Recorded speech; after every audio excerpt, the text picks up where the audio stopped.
दिल छूने वाली कहानी। 40-42 साल की घरेलू स्थिति सुधा।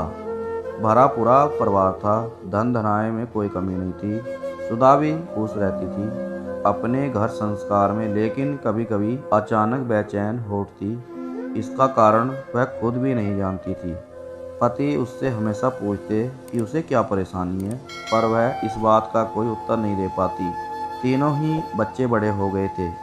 सबसे बड़ा बेटा इंजीनियर के तीसरे वर्ष में, मझला पहले वर्ष में और छोटा 10वीं में था। तीनों ही किशोर अवस्था में थे। अब उनके रुचि के विषय अपने पिता के विचारों से ज़्यादा मेल खाते थे। वे ज़्यादातर समय अपने पिता, टीवी और दोस्तों के साथ बिताते।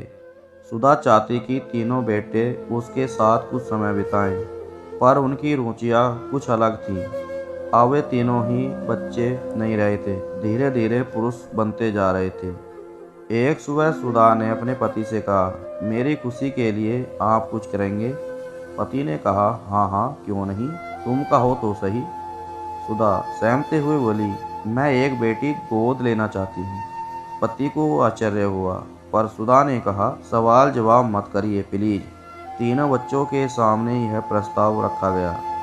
किसी ने कोई आपत्ति तो नहीं की, पर सबके मन में सवाल था, क्यों। जल्द ही सुधा ने 1.5 महीने की एक प्यारी सी बच्ची अनाथ आश्रम से गोद ले ली।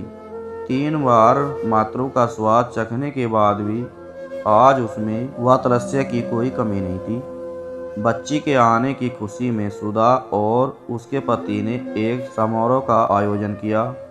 सब मेहमानों को संबोधित करते हुए सुधा बोली, मैं आज अपने परिवार और पूरे समाज को क्यों का जवाब देना चाहती हूँ।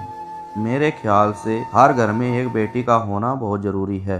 बेटी के प्रेम और अपनेपन की आर्द्रता ही घर की सभी लोगों को एक दूसरे से बांधे रखती है।